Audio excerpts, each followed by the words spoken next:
all of these people wishing me a happy birthday. I'd like to at least respond somewhat.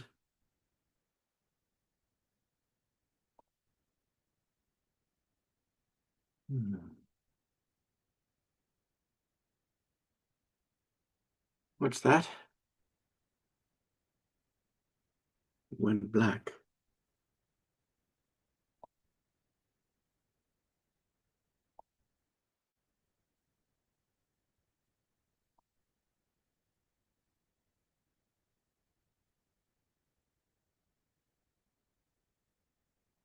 And the computer's getting bogged down.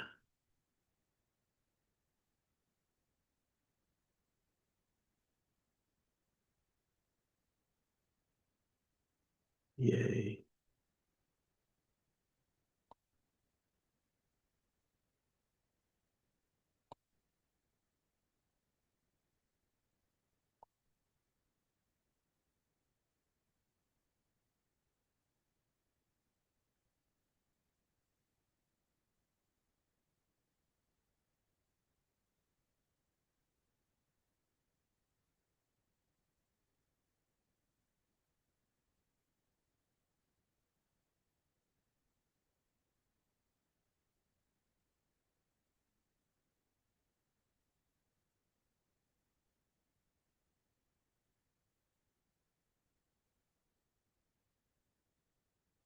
Well, alrighty then.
Well, let's get down to brass tacks, shall we?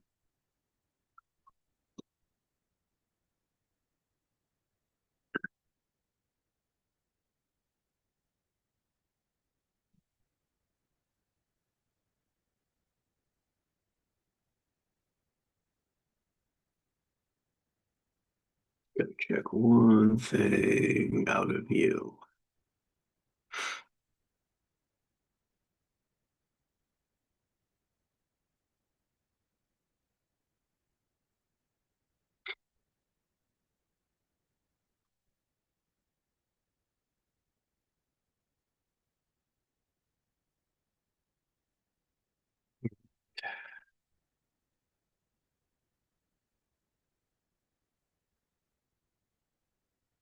For the numbers.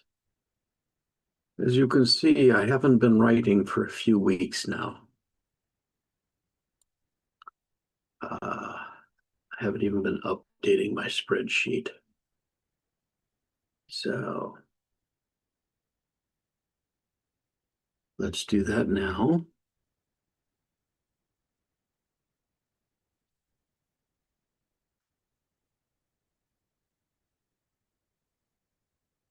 Yes, me at 63.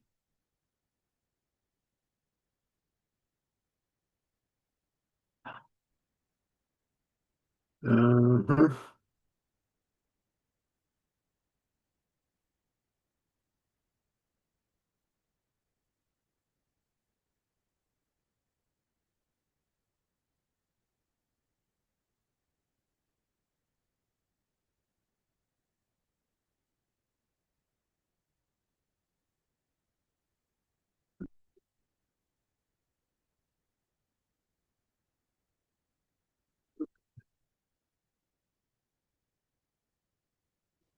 You guys gonna pop in and say hi?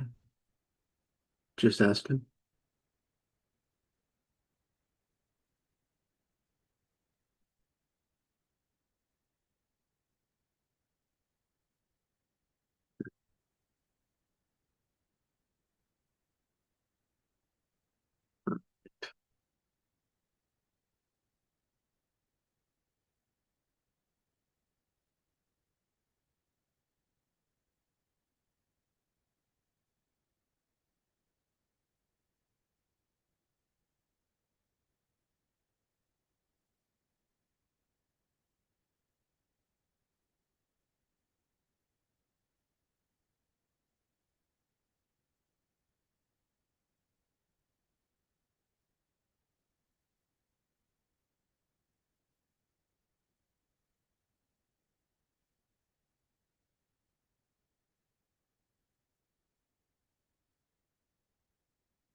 Oh, God damn it.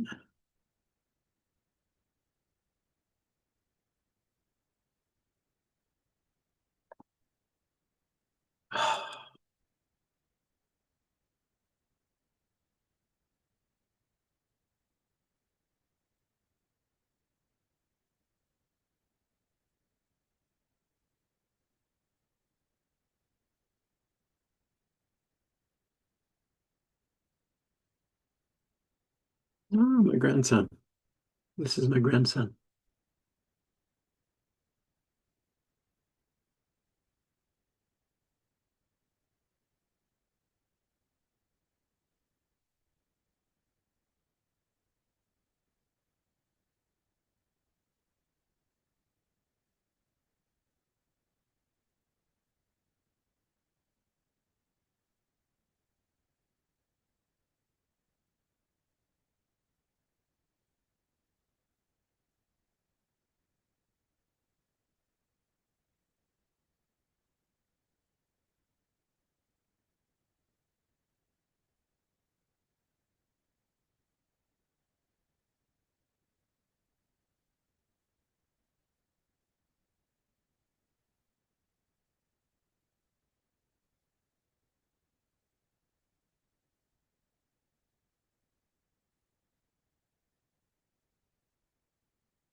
These are my great nieces.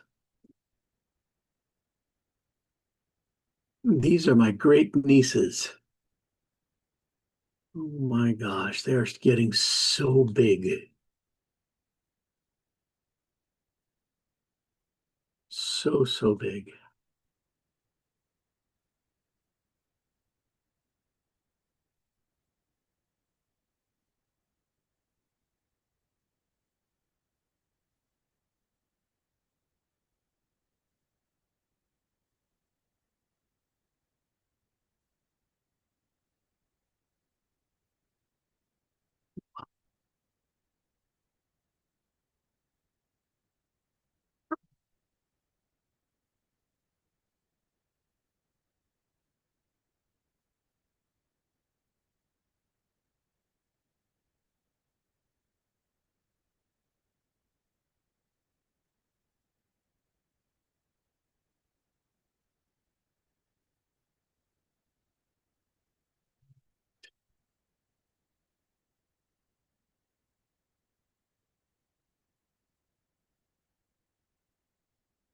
Hmm.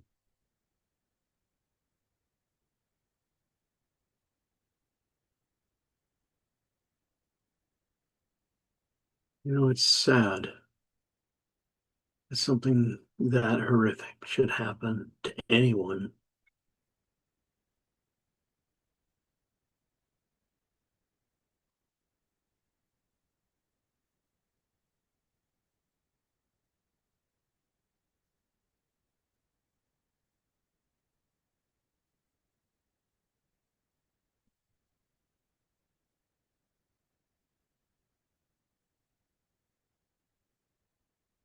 I seem to be missing some.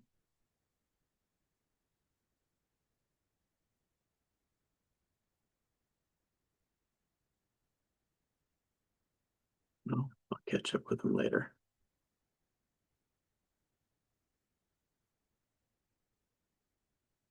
Yeah, well, I have so few people actually watching my live streams.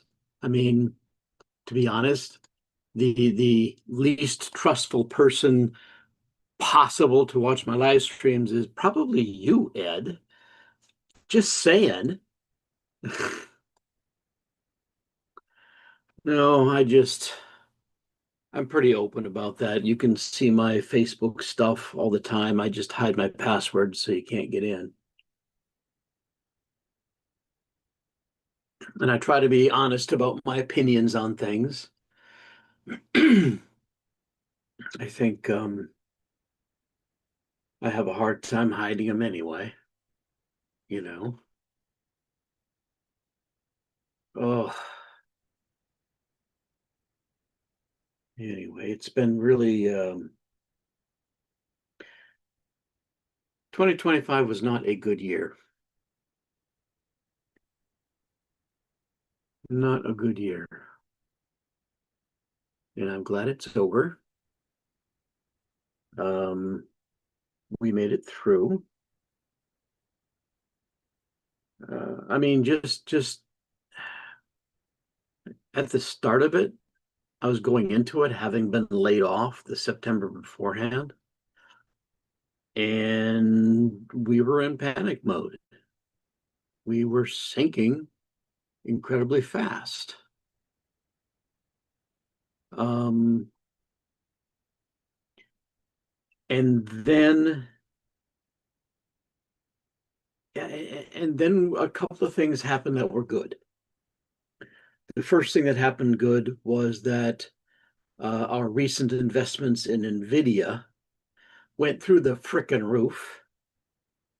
We were able to cash out a lot of the IRA and pay off the house. Now, the house, the first mortgage was going to be paid off in 29.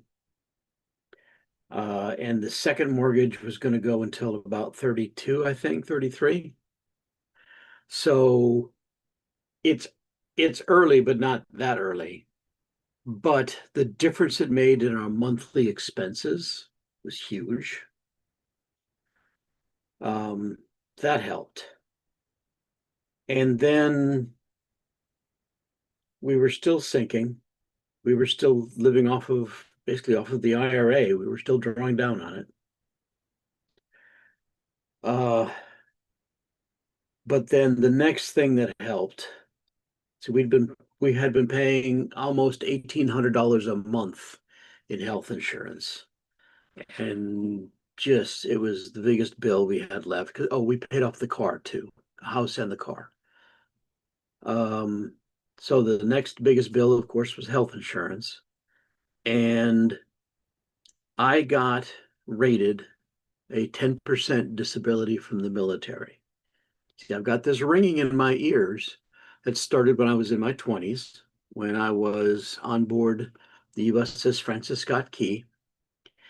To my credit, I consulted the ship's corpsman about it, and he documented it in the record that I had this ringing start while it was underway, matter of fact. That 10% disability, while the monetary value is, less than $200, it's, a little bit of money. It's nice, don't get me wrong, but that's not the huge benefit that followed, because at 10% disability, I was eligible for VA medical. And what VA medical means is I moved all of my healthcare needs to the VA hospital, and they don't charge me to come see them for anything. I moved my prescriptions to the VA pharmacy, and all of my copays for anything not related to the ringing in my ears are like $5, $10, $15. Minor. So that took care of my health care. All we have left is my wife's, which is about $500 or $600 a month. We're about to switch again because the health insurance company she'd been with decided not to do business in Virginia on the exchange anymore. And that's CVS. CVS has abandoned people on the exchange, just saying. No hard feelings, right? Anyway, with hers gone low, we were really close to balancing the books. And then the last thing is I applied for Social Security. That's over $2,000 a month. With that and the health insurance knocked down, we are pretty much breaking even. So I mean, we're not ever going to be rich like this, but we're not going to go broke. We're okay. That until the next disaster happens, knock on wood. Yeah, literally. But we're doing okay. Um, for me, though, that whole being unsure, that turmoil, trying hard to find a job, it was hard for me to write. And now that I've retired and I'm trying to get used to being retired, which that is a thing, getting used to being retired, especially when you weren't planning on it. Uh, my original plan was to go like another 5 years, 2030, because in 2029, in December of 29, I'm 67. And so that's full retirement. And with the main mortgage being paid off that month, oddly enough, I figured we'd go for a while. Um, we'd go for a while and just save up some money for retirement. Well, that plan kind of got shuffled around. The house is now paid off with what should have been my retirement fund. Although I must admit, the Great Recession wiped out most of my real retirement. I had to cash in my best pension and all of the 401ks up to that point in order to save my house, just to make the payments. Another layoff during that recession, it hurt really bad. The job that I got after that was like much lower paying than I had been getting. So we suffered for a few years on that one. Anyway, so I hadn't been counting on the IRA for, full retirement anyway. And this whole NVIDIA jackpot thing, it's literally like we won the lottery. Okay. Literally like we won the lottery. Um, anyway, we are doing okay. And now I'm trying to get back to writing, trying to get back into the habit of writing. I've also started reading more. Luckily, a good friend of mine put out his seventh and final book of his series. And if you haven't read Sun Eater yet, oh my God, what are you waiting for? Um, Shadows Upon Time is an awesome book. It is a great ending to the series. It's not how I would have ended it, but then again, I think young Rocchio is a better writer than I am. Just putting it out there. He is amazing, and I'm looking forward to what else he puts out. But I did sit down and I read that entire book, started the whole reading thing again. Last night I started reading Lions of the Pathway, which is a new one by Stuart Jaffe, another friend of mine. Most of his books are paranormal mystery books, things like that. But he's written a few science fiction. Um, Ed, Empire of Silence. Oh my God! Look, Empire of Silence was interesting enough for me to pick up the second book, Howling Dark. Howling Dark was incredible. So that was my favorite book for a very long time. And I read the rest of the books, and all of them were amazing. I still held on to the idea that Howling Dark was my favorite because it got weird in the way I enjoyed most. It showed me visions of places that I had never imagined so thoroughly, and I thought they were amazing. Um, and then Disquiet Gods came. And everything I loved about Disquiet Gods, I got amplified, or everything I loved about Howling Dark, I got amplified in Disquiet Gods, and it was amazing. And Shadows Upon Time takes it all and puts it together with a really, really good ending.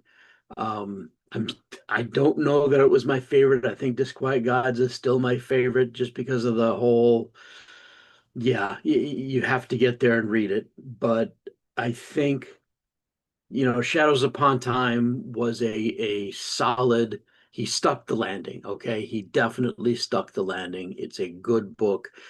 He left it just open enough so that there's room to do something else in other places. It is a living, thriving universe that is, spoiler, it's not destroyed. So, but yeah, Disquiet Gods, I think, is probably still my favorite. Um, just because it had that moment that was a holy crap kind of moment.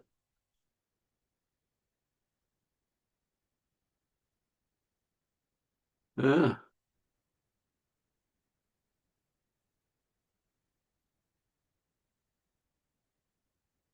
Yeah, no, leaving and coming back is perfectly acceptable. I'll just, follow up on chat. I'm just kind of rambling today because I'm uh, during my interregnum, if you will, I was thinking through everything that I was thinking about for what this new book needs to be. And my original thought, it's a murder mystery from the point of view of the boyfriend who's accused of murder. Now, I'm still going to use his point of view, but it occurred to me that he's not the main character in this plot line. I need the detective, and I need a grumpy old man who people generally don't like.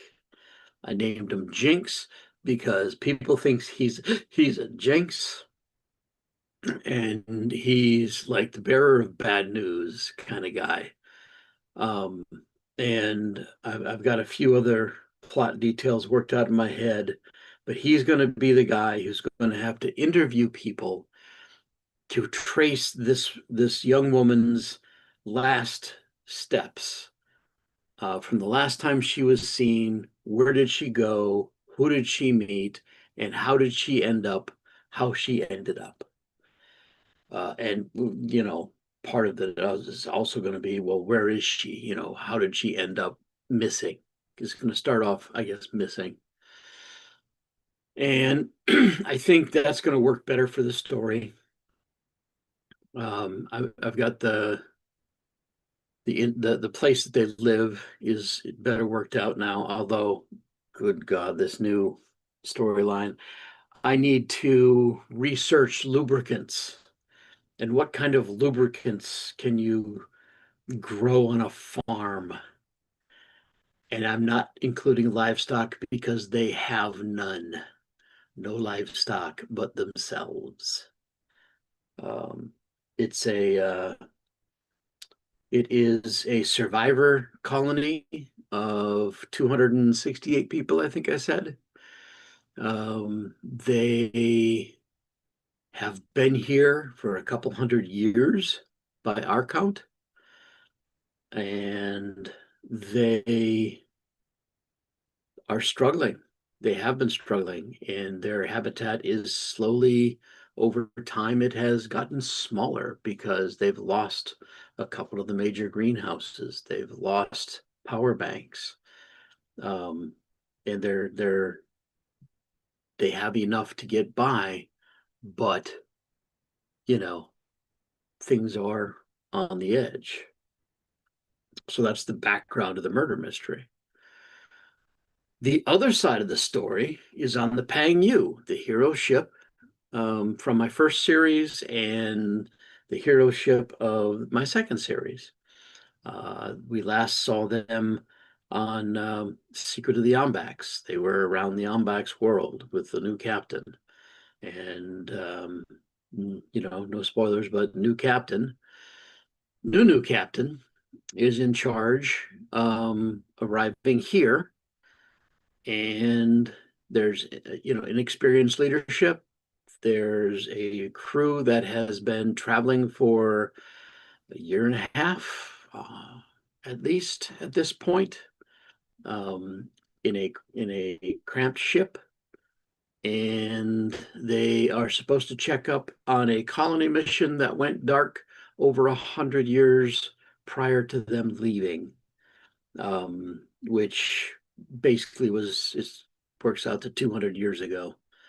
Um, they're they're going to go through what I call a biological horror storyline and a lost ship exploration kind of thing. Eventually, I connect the two storylines, and that'll be interesting. So, at least I think it will. Could have named him Edward. Yeah, I could have. I could have. Although, come to think of it, if you'll note,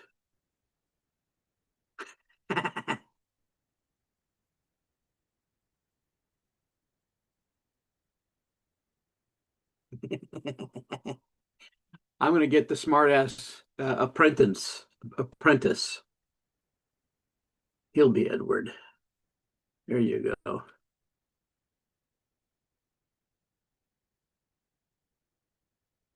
I might shorten that later to Ed.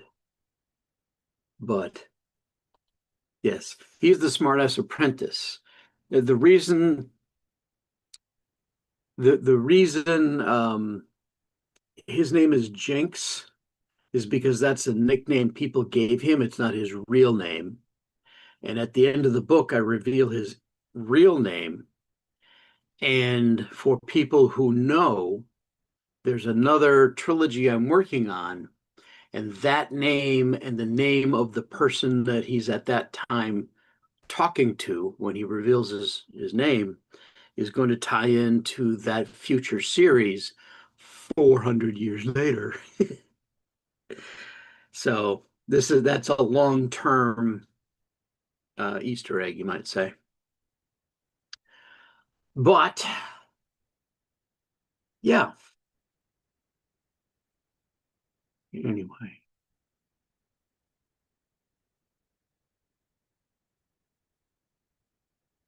All right, Ed, do you go by Ed or Eddie at all? Or is it always Edward? I mean, I know for me, I don't like Denny, but a lot of people just call me Den, Den or Dennis.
Okay, then.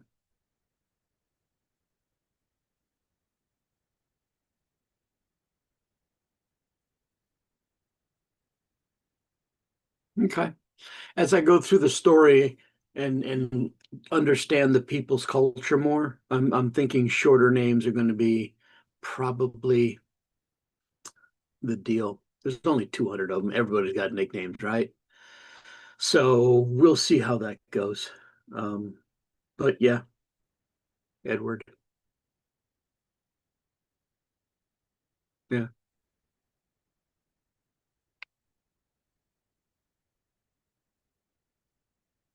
Anyway,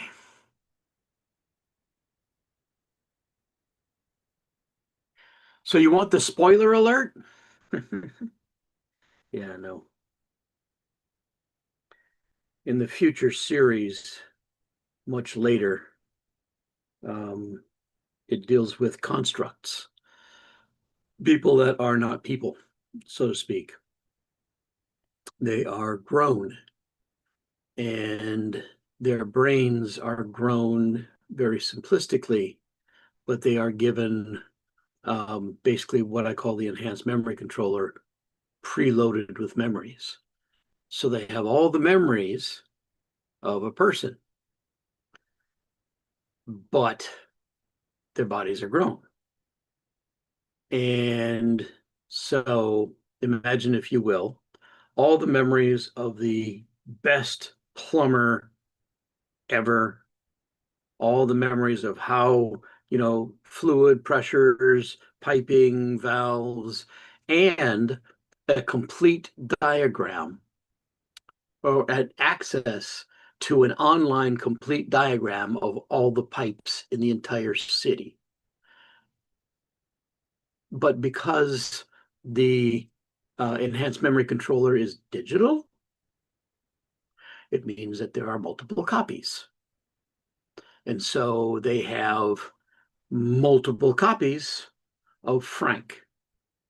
And Frank, this series of Frank, the plumbers, you know, go out and they fix things. And constructs are the base level of society. Uh, there's Carla the maid. There's other kinds of fixers. There's an electrician. I think his name might be Ed too. I don't know. I'll have to check on that. Um, but the idea is the technical classes are all created and they have no rights. They do their job, they have some time off to go eat and take care of themselves, but then they have to go do their job. And the it's an authoritarian government, and they've made a tweak to the programming of this series of Frank. What they've decided to do is make him a little bit more obsessive compulsive about fixing problems because they're tired of them saying, no, this will kill me, I'll have to back off. So no, even if it kills you, you will fix the problem. And unfortunately for the leadership, at some point, um, Frank realizes that the system itself is broken, and so the system needs to be fixed. And so Frank becomes this kind of plumber resistance fighter kind of character. And there's a lot of twists and turns in the story, and I've got a lot of it built out already. I've got 3 books. There's Legend of Akashu, uh, Battle of Akashu, and The Last Frank. So that's the trilogy. I'm looking forward to writing it. I think it's the next one I'll write after this one, after I get through this one. Um, Trying not to start any more trilogies. I've got 3 started already. So I'll need to finish 1 or 2 before I get to that one. But it's where I'm going. It's part of the exploration of what does it mean to be a human being? What happens when total power is in the hands of a few or even just one? Yeah, the last Frank. And for the record, my grandfather's name was Frank, so that's where that came from.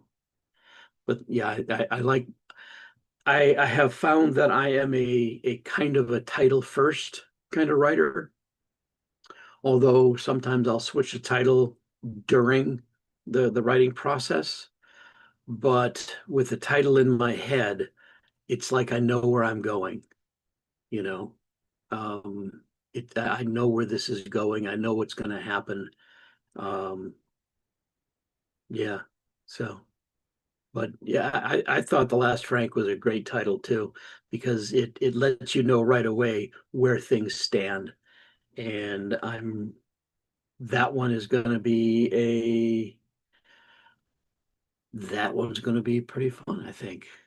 I mean, yeah, I already know how it starts. I've got like for that one, I've already written the opening scenes. Um, yeah, so yeah. Anyway, yeah, I've got so many different trilogies. In fact, here let me pull something up I haven't pulled up in a while. Um, see if I can find it.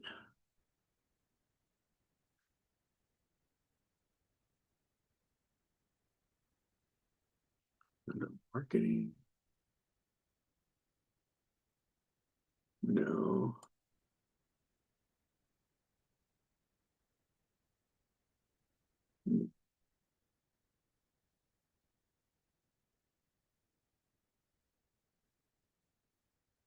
Hmm.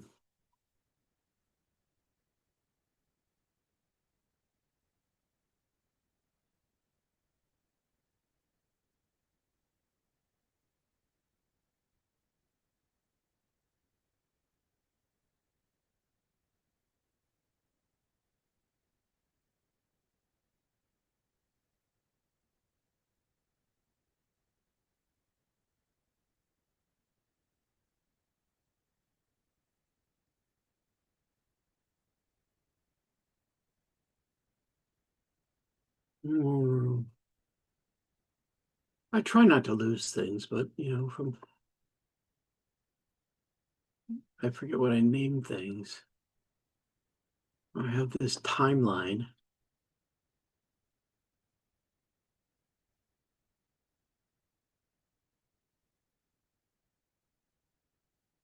Babies peeing. I have pictures of babies peeing on other people for some reason. I don't know why I saved that one, but there it is. And it's not in there.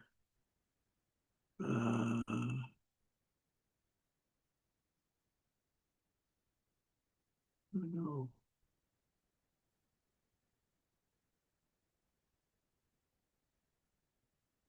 no. Hmm.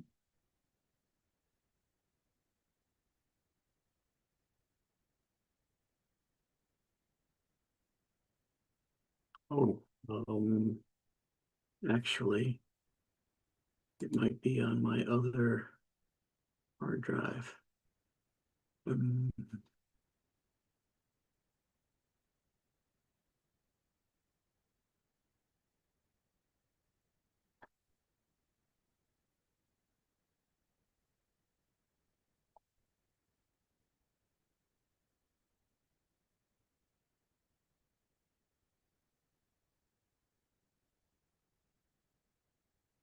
no,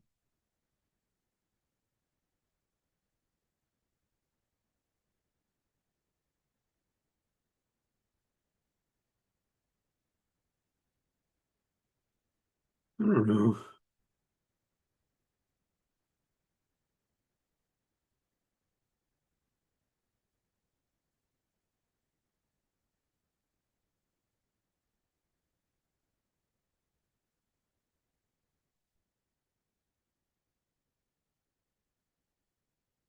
Here we go.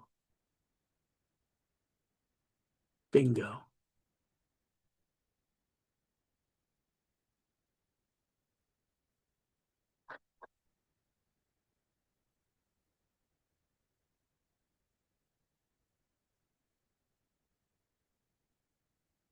Okay.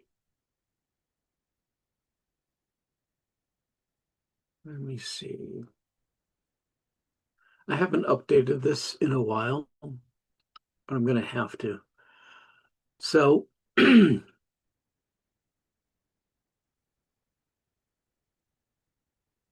idea is I have this timeline of my trilogies.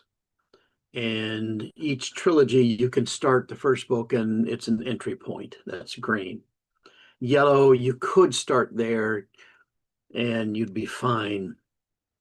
I've got one book I've done with that. That's Precipice.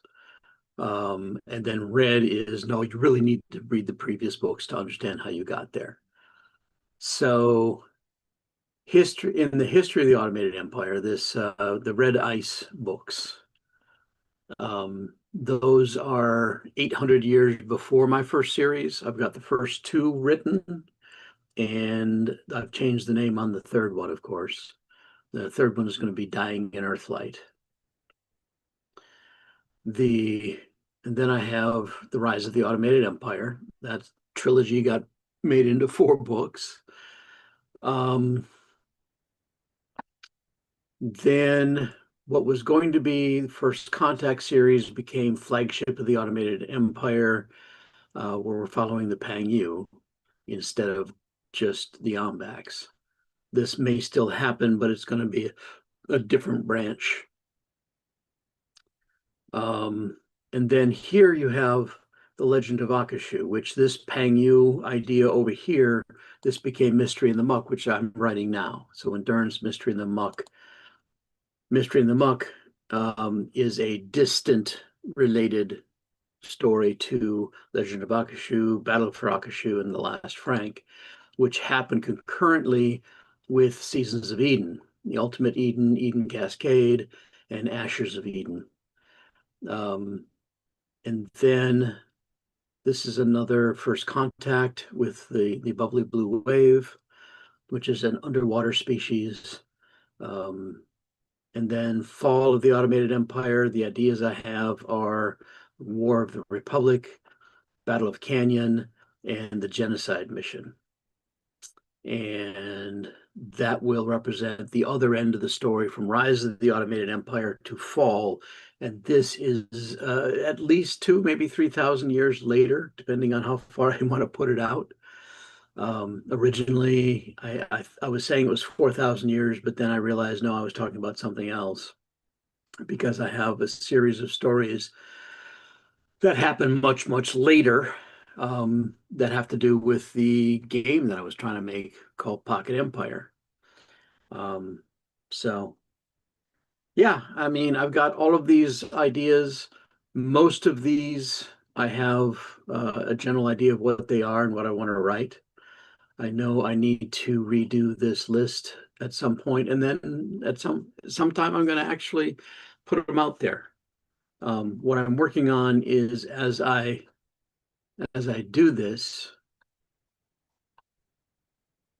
let's see if I can find it on here.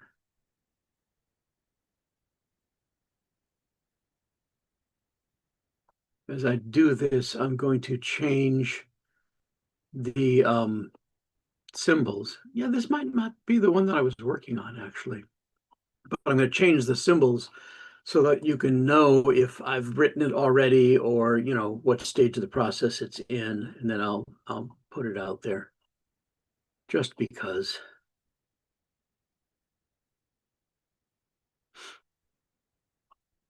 So, did you enjoy that walk down future planning? Anybody paying attention? Hmm. By the way, just in case you don't understand, I have two screens. My laptop screen is over here, so I'm looking over here. This is where I've got the YouTube page up and streaming on mute, and I can see the chat over here. So I'm looking over here when I'm thinking of you guys instead of looking at the camera. I look over here because that to me that's where you are. Brilliant, huh? Okay.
Oh, all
right. I'm going to take a quick break.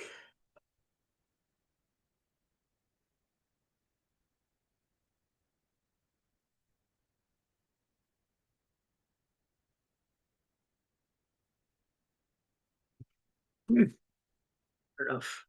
I will be back momentarily.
Hmm.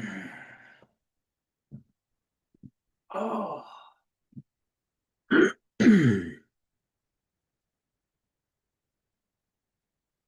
All right, I'm back.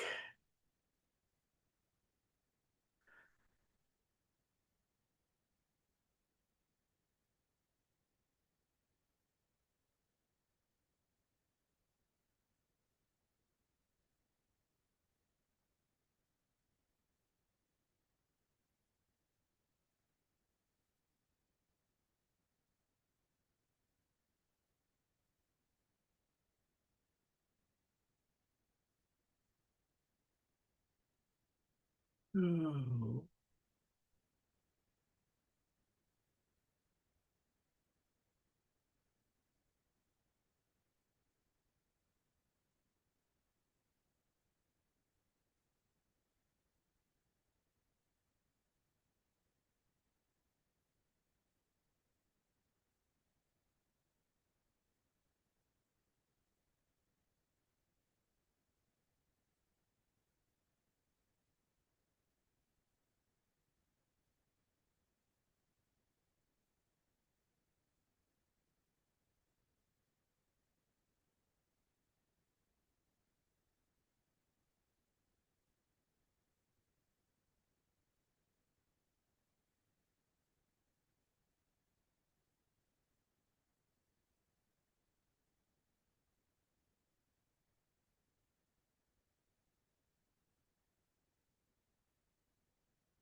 Hmm.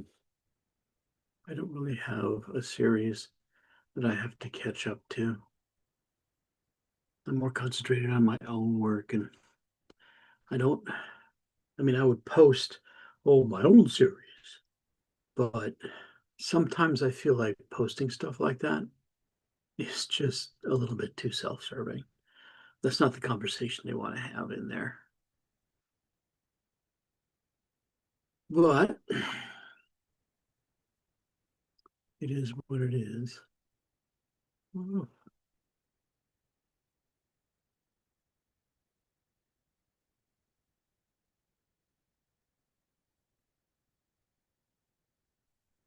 you're doing a 8 p.m. Eastern BookTube Creators Guild.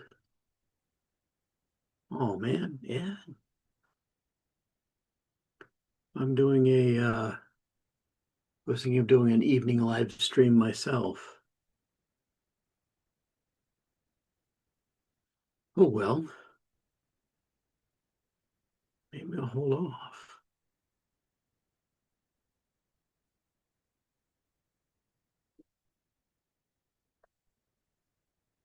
All right.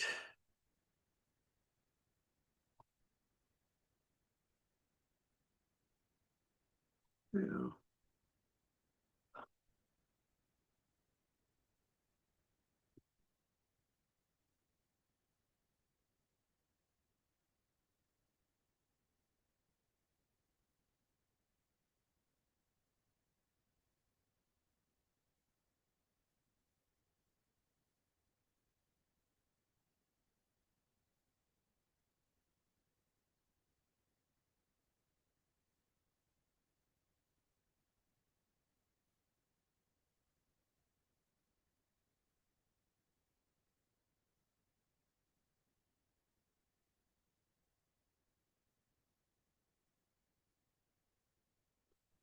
Sue is a friend from high school, if you will. She was also one of my first beta readers. Katie is a relative of my daughter's. She's my son-in-law's niece, I think. Yeah. And Patty is grew up with Patty. She was literally the girl next door. Um, she was someone I've known almost my entire life. So that's something. Ed Isaacs, I've known him since oh, for 25 years. Patrick, good friend, author friend. Jill, I've known her for 25 years. Okay, more than that. Janet, met her recently. John Watts, I met him a couple of times at conventions. Joey used to work with him. Maria Lania, she is my um she's my daughter's sister-in-law, her husband's sister, mother of Katie. And Abby, she's a performer I've known for 25 years. Addie, a friend of my wife's. Stuart, another author friend. I'm currently reading his book, Lions of the Pathway, right now. It's the sequel to The Pathway Ring. Uh, Jessica, she is a first cousin once removed, which would be my first cousin's daughter. And Dan, of course, an old shipmate, and 25 more. I'm not going to go through the entire list. These are people in my life.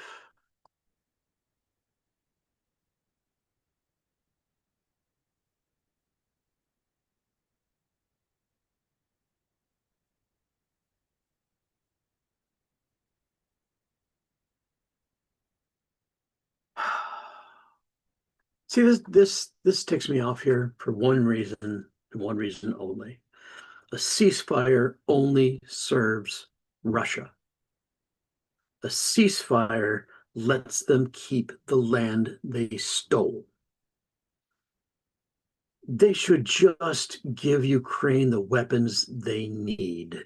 Unleash the massive sanctions now. Back Ukraine 100%. Get in there. Ugh, pisses me off. We're the most powerful nation on the face of the planet, and we never act like it.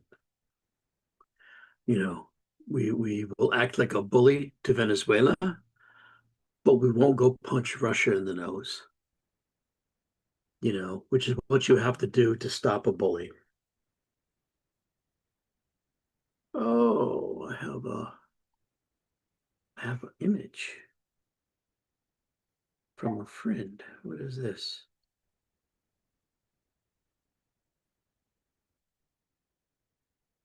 I have a happy birthday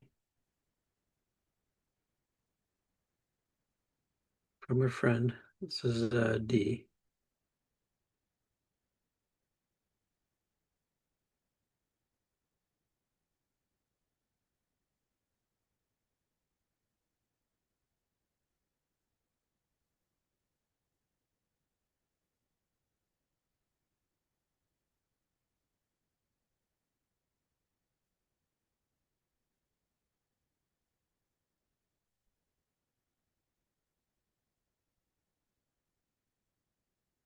Hmm.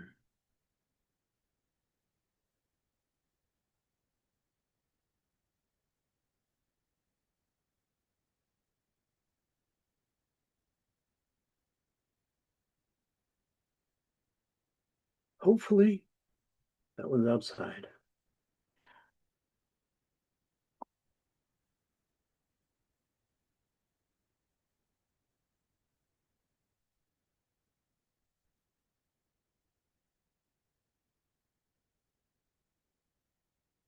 All right.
And another one.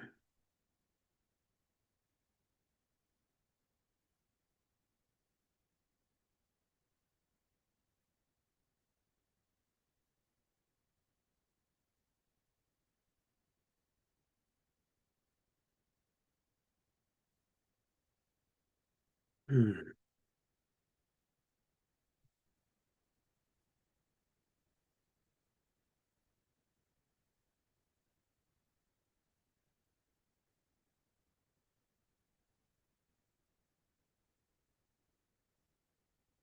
All right. One more quick break. I'm gonna go get some coffee and stretch my back. Oh,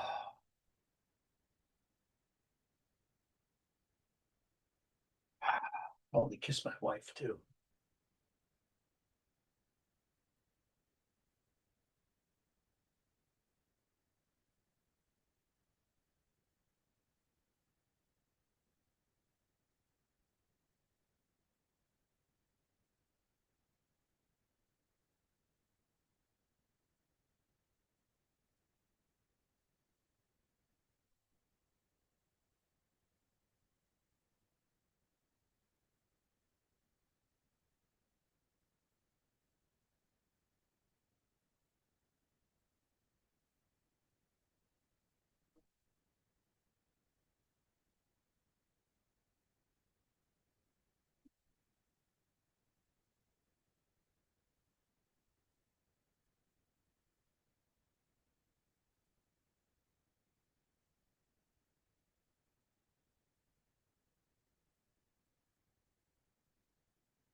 Oh,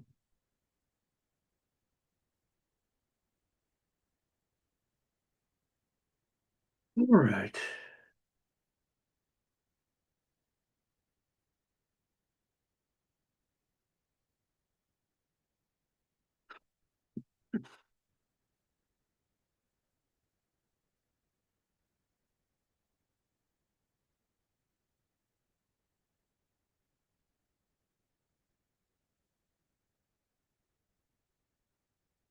Let's see.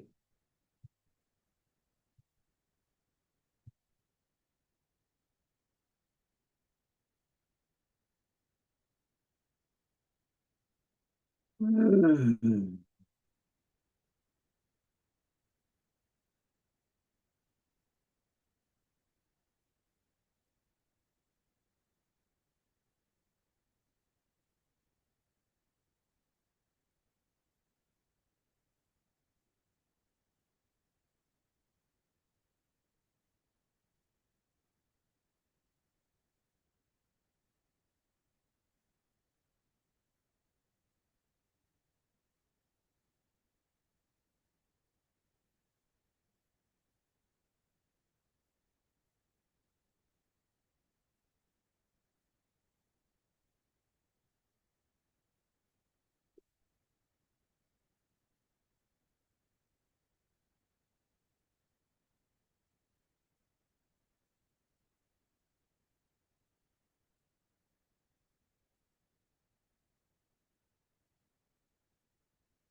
Ralph, buddy, hey, how you doing? Glad to see you around. Um, everybody, Were Dog 6966 is an old buddy of mine from the USS Francis Scott Key in my Navy days. Here's to you, bud. He also is the only person who bought an entire set of my Rise of the Automated Empire coffee mugs, which meant I had to give $2 to my publisher for the art. That's funny, yes, but such as it is. Um, and I appreciate it with all my heart. I really do.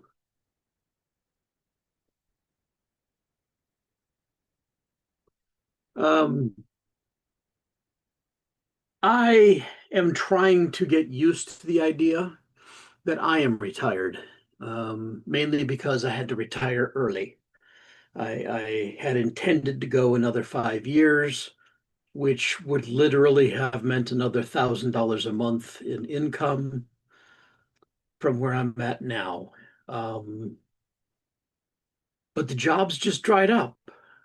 Just seriously, last summer, I had two job opportunities that came up. I did the full interview process for, and one of them, I went into the interview, suit and tie, the whole thing. It was, man, the interview went well. They really liked what they heard, but they passed me over, and the feedback I got was they wanted somebody who had been on a project more recently than I had been. At the time, I had been unemployed for about 6 months, and they thought I had been unemployed for too long. What the hell can I do about that?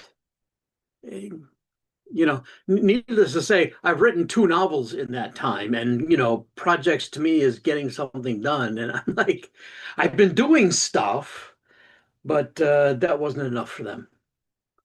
And then the second one, the guy seemed really interested, and it was a great, and the interview was fantastic, and I felt like this was really going to be something.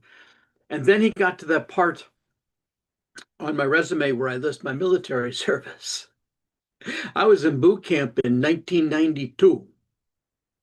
No, 1982. Yeah, 82. And he said, "Oh, did you graduate high school in 82?" I says, "No, I graduated in 81." He says, "Oh, okay." He said, he graduated in like 86 or something like that. And I'm like, okay. And it's like his shoulders just dropped and his demeanor changed and he just seemed a bit disappointed. And that was the end of the interview, wrapped up very quickly after that. Apparently, he had not pegged me for being as old as I turned out to be. And when I turned out to be older than him, I don't think he was interested. That's when I decided I was going to retire. That's when I made my decision. When that happened, I got passed over for that second one, and that was the only two I'd had in going on a year at that point. I realized that worst case scenario, I go on Social Security, get a job, and have to come back off, which isn't the end of the world. But um, and about then is when I was getting the disability from VA, and that whole thing shifted. So, yeah, I was kind of forced into retirement. Didn't want it yet, but I'm here. So now I am writing murder mysteries on far distant worlds and first contact stories, and I'm just going to keep writing science fiction and probably some fantasy. Yeah, I know some fantasy. I've got that whole Brown Tide Rising book, the the really crappy book. It's a tongue-in-cheek one. Disneyland post office. Yeah, I know a lot of people that work at the post office. Ralph, on my Facebook thing, there's a guy named Dino, Dino Hicks, uh, popularly known as Book Santa, by the way. Dino works for the post office too. You two probably get along. Um, yeah, and that's something kind of funny. When somebody asked me, "Were you on a nuclear submarine?" I'm like, they're all nuclear from the propulsion point of view. Yeah, I don't know why people tend to get disconnected on what they mean by nuclear submarine, but yeah. Anyway, it's good to see you, Ralph.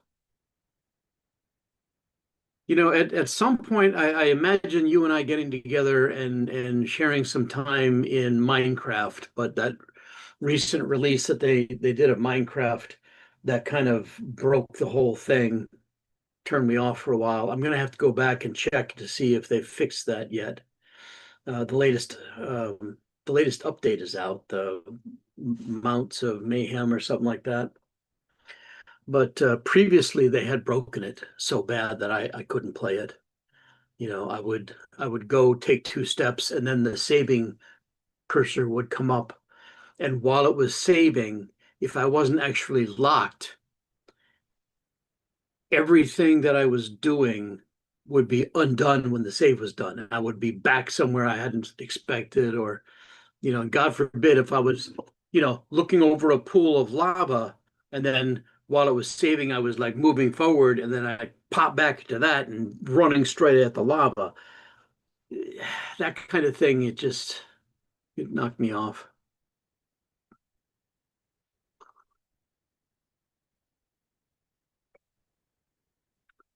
Yeah.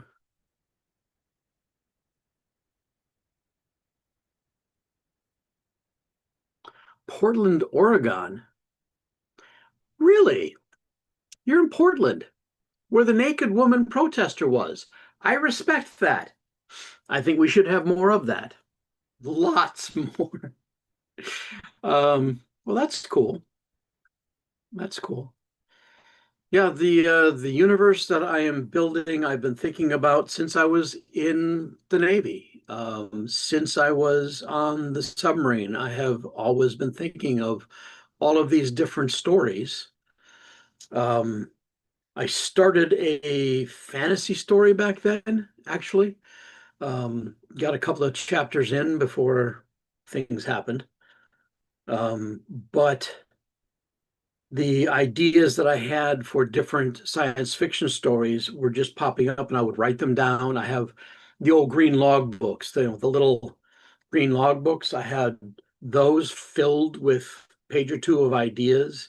I had collections of other notebooks and um, a few years ago now, about 10 years ago, my cousin Tom, who was in the Air Force, we were talking about our writing and what we wanted to do. And he challenged me to put all of my story ideas onto one timeline. And so I did that. And when I did that, um, everything kind of started to come together. And I have all of these story ideas. This is the actual timeline. I have tentative dates. If they're not in a book, they are tentative. I'll just say that because I do modify it. But the general idea is the different governments, the corporate federation, uh, the triumvirate, the automated empire, and then the rapid expansion of balkanization after the automated empire, All of these different things are things that I was able to put onto this timeline. And there are so many story ideas in here. A lot of them I have put into actual books now, or um, at least I have put them tentatively in books, ideas, things like that. Um, yeah, Dark Side of the Month, Dying in Earthlight, Croydon Ring. Yeah, I need to update this because in here are the whole series of Marco books. So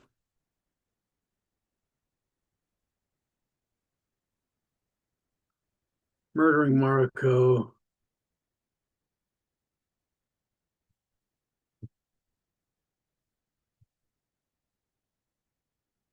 and Marco Unleashed will go after this one. So like I said, I'm expanding it and adding to it. But this timeline, I had this already when I got laid off in 2017. And the layoff in 2017 was such that I was getting a severance package based on my age.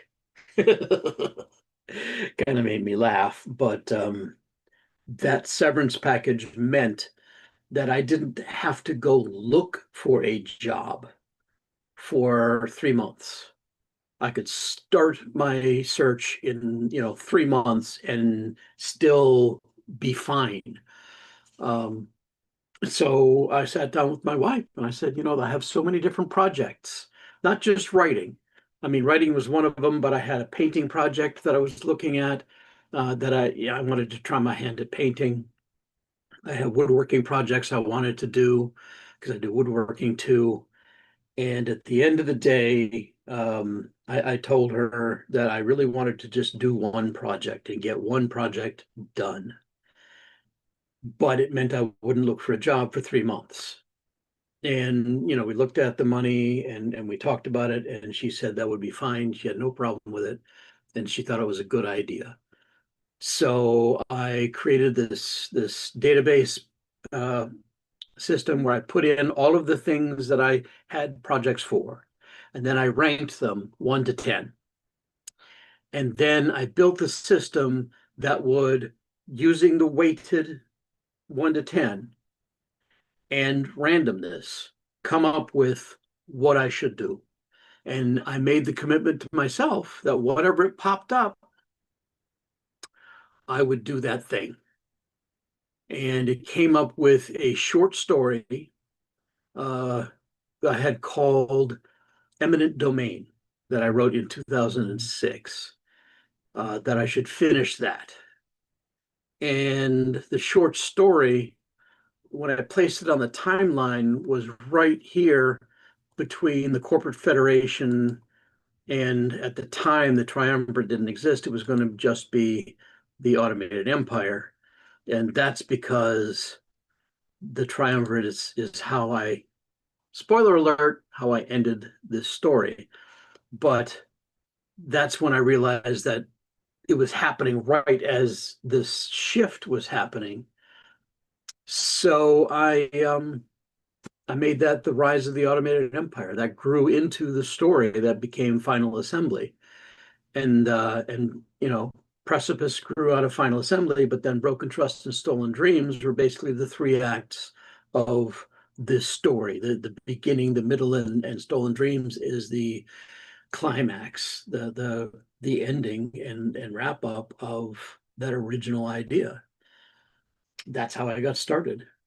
So, but my universe, the dates here, like I said, they're tentative, but 3288 is when the first novel is. And then down here, I have the genocide mission. I've slated that in for 5578. So, you know, what is that? I can't do math in my head anymore. So 5578 minus 3288 equals, that's 2,200 years. That's 2,200 years of automated empire. And then I have Beyond the Automated Empire, which will be a whole new era in the same universe. I've got tentatively, this is Ashes of the Automated Empire. I don't know what I will call it, but the Automated Empire era, yeah, 2,200 years. But then immediately after writing the first series, I went back and started writing a prequel series before the Automated Empire, the Red Ice series. And I've got 2 out of the 3 books of that written. So, you know, I've got a lot of ideas. I've got a lot of things I want to write. Mystery in the Muck is actually related to another idea of mine about ships called the Adapters, who their goal was to go out and find worlds that would be habitable if humans were adapted to them. Oh, thank you. Thank you, Ralph. I appreciate that. I really do. I hope you enjoy them again. Because I know you've read the first series, you will find that this basically picks up the story of a couple of the characters, and you meet characters that you met before in a new situation. It starts 7 years after the end of Stolen Dreams. So, yay. um, I hope you find it surprising and delightful and everything that I wanted it to be. Um, anyway, yeah, I have a lot to write. I have a lot to write. Anyway, um, I'm going to go.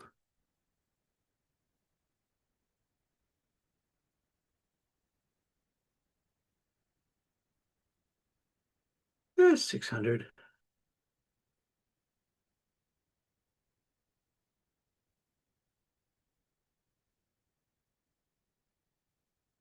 All right. Well, Ralph, I don't know what kind of games you enjoy, but I found hours of pleasure in No Man's Sky. That one is kind of interesting. I still go back to that once in a while, but yeah, I kind of got bored with that after a while. Uh, and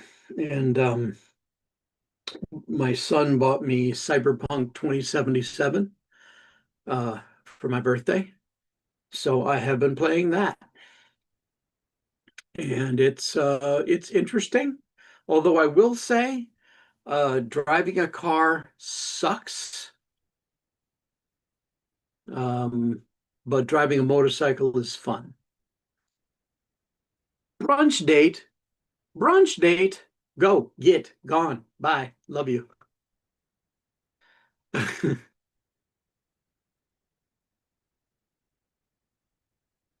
right.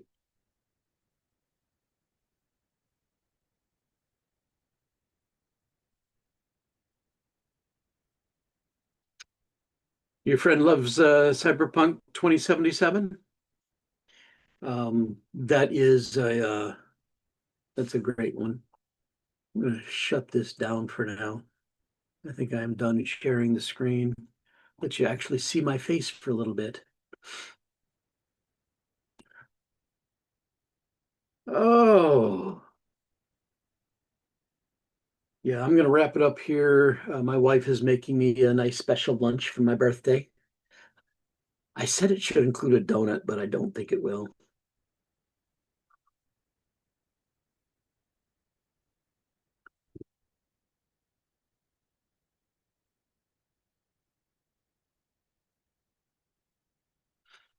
Yeah.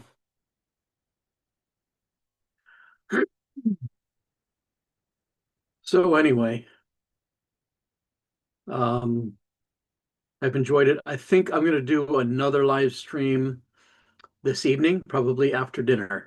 I am hoping to get more people to actually join in on the Zoom side so we can talk, more live or interactively.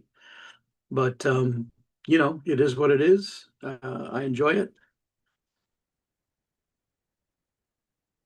All right. Take care, everyone. Uh, have fun. And for some of you, maybe see you tonight.